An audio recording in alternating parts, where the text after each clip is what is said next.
My name is Corey Getzman. I'm with the Volcraft Ecospan Group. I'm here to talk to you about reading the Volcraft field use drawings. Field use plans are provided for the installation of the joist and decking for your project. Before you start, please make sure your plans are stamped for field use final plans. Typical field use plans are provided in 5 sections. Each page will contain information specific to the project it represents. Each page should have the same title block in the bottom right corner. These should include the file number, the Ecospan file number you should reference should you need assistance from any of your Ecospan representatives, the name and location of the project, and the customer's information. A separate box in the lower right corner will list the Volcraft detailer who worked on your project and give pertinent information to reach that person should there be further questions. The first page of the plans should be labeled JN1. This page will be a general notes page with some keys to how material is bundled for shipment, typical storage procedures, general installation notes, and special criteria required for materials specific to Ecospan projects. Next will be the joist placement plans. These sheets will be labeled J1, J2, J3, J4, etc. as you follow through the size of your project. These pages show the location of each joist and where bridging should be installed. These pages also describe how to install members and the required mechanisms for installation. The third section of the drawings will be the joist section pages, labeled JS1, JS2. These sections are cut on the joist layout plans to help identify bearing in conditions, special requirements, and give great pictorial representations on how the joist and bridging are installed together. For each differing condition required, a separate section will be cut at the location where it will be utilized. Next will be the deck placement plans. Sheets are labeled D1, D2, D3, D4. Similar to the joist placement plans, these pages locate each sheet of decking required. These pages will show how the decking is attached to the joist system, as well as provide a list of deck accessories required for installation to prepare for slab placement. Also, like the joist placement plans, these sheets will have deck section cuts. The 5th section of the drawings will be the deck section plans labeled DS1, DS2. They show the section cuts referenced above. These pages show the different deck accessory conditions and special requirements for edge of slab. There usually will be pictures of each deck accessory dimensioned to help the field crew choose the proper accessory for each condition. When reviewing the field use plans, please read through the notes carefully. If you have any questions, please contact your Ecospan project manager or sales representative. Either will be glad to assist you. There are a few important items to bring to your attention.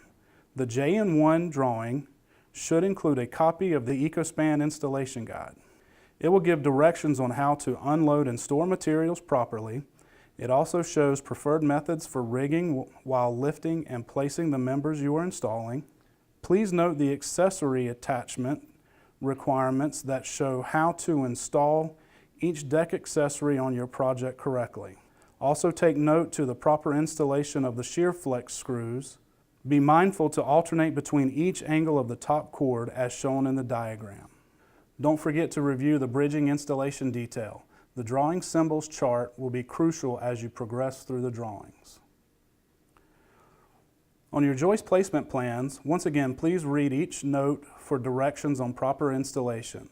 The composite joist data table will tell the inspectors and the engineer of record the design information for the joist. Each joist should be braced as shown on the layout plan.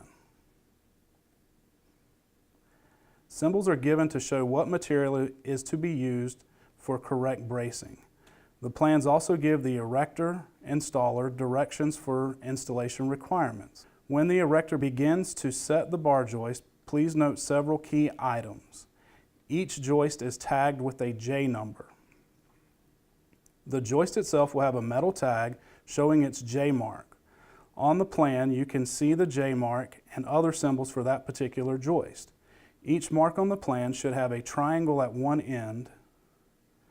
If you refer back to the drawing symbols on JN1, you can see this triangle represents the tagged end of the joist. Please be sure the joist end with the metal tag is placed correctly as referenced with the triangle symbol on this layout plan.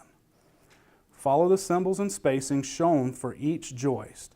The dashed lines perpendicular to the joist represent the bridging required to adequately brace the joist.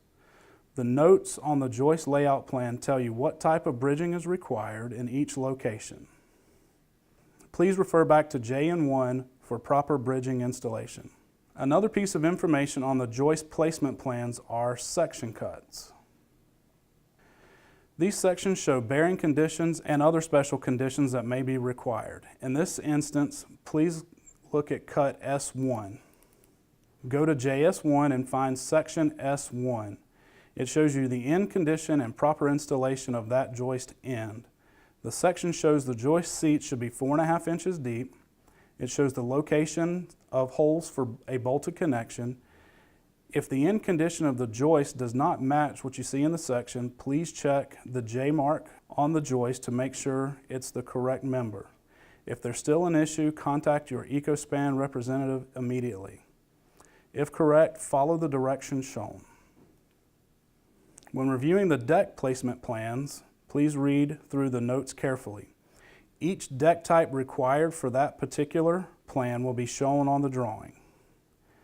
Also shown is the required attachment for each deck type.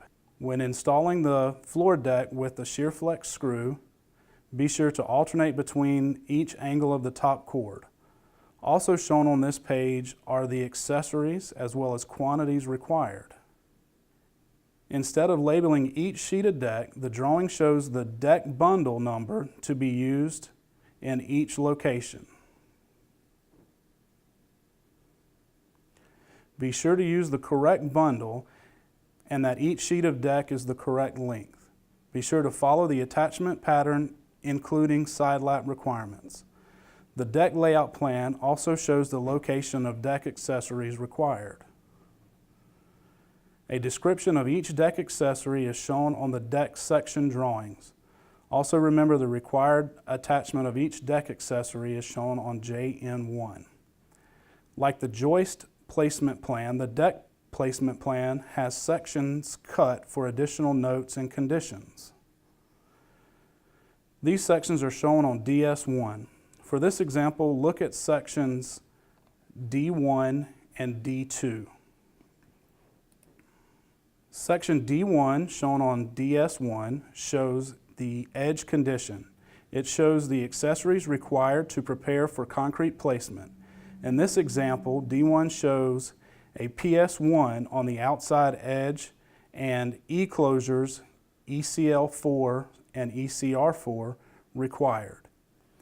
Deck section D2 shows the same pour stop PS1 on the outside edge and a Z-closure ZC4 required to catch the deck coming to the wall. A description of each accessory mentioned above is shown on DS1 at the bottom of the page to help ensure the erector or installer uses the correct material in the correct locations.